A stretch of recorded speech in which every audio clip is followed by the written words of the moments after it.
नमस्कार शेतकरी मित्रांनो, मी किरण शिंदे परत एकदा तुमचं माझ्या नवीन व्हिडिओमध्ये स्वागत करत आहे। शेतकरी मित्रांनो, आपण पाहणार राज्यातील 40 तालुक्यातील दुष्काळ जाहीर, हेक्टरी मिळणार 35,700 रुपये, यादी पहा। चला तर मग आपण व्हिडिओला सुरुवात करूया। सध्याची स्थिती महाराष्ट्रातील दुष्काळाने थैमान घातलेलं आहे। अनेक भागात पाऊस दुर्मिळ झालेला शेतकरी बांधव अडचणीत आला आहे। वर्षभरातील उत्पन्नाचा मुख्य स्रोत असलेल्या पिकामध्ये मोठा फटका बसला आहे। पाणी आणि चाऱ्याअभावी गाई व इतर प्राण्यांच्याही कैफियत बिघड झालेले आहे। राज्यातील 40% भाग दुष्काळग्रस्त असल्याने सरकारने जाहीर केले आहे। या पार्श्वभूमीवरती राज्य सरकारने गांभीर्याने कृती योजना आखली आहे। मुख्यमंत्री एकनाथ शिंदे आणि उपमुख्यमंत्री देवेंद्र फडणवीस यांच्या नेतृत्वाखाली विशेष मंत्रिमंडळ समितीची स्थापना करण्यात आली आहे। ही उपसमिती दुष्काळाच्या समस्येवरती गांभीर्याने विचार करून योग्य तो निर्णय घेईल।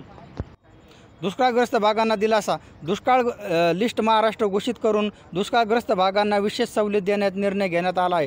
यामध्ये शेतकऱ्यांना जमिनीचा महसूल माफ करणे, कृषी कर्जाचा वसुली स्थगिती देणे, वीज शुल्क सूट करणे, विद्यार्थी शुल्क माफी यादी सवलतीचा समावेश आहे। सरकारने शेतकऱ्याच्या पाठीशी उभं राहून त्यांना दिलासा दिला आहे। पिकांच्या पुनर्रचनेस तरतूद करण्यासाठी आली आहे।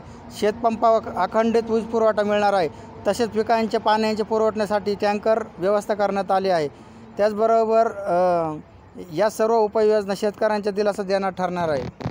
दुष्काळाचा सामना करण्यासाठी प्रामुख्याने पाणी बचाव, वृक्षारोपण आणि शेती पद्धतीने सुधारणा करणे गरजेचे आहे।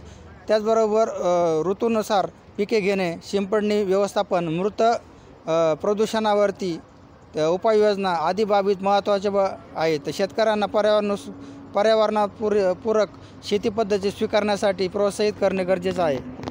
संपूर्ण समाज म्हणून निसर्गाशी संवाद साधून जगणे आवश्यक आहे। वातावरणातील बदलाशी जुळून घेणे, नैसर्गिक संस्थाने संवर्धन करणे आणि पर्यावरणपूर्वक शेती पद्धतीने स्वीकार करणे अशा स्वरूपात एकात्मिक कृती योजना राज्य सरकार आखत आहे।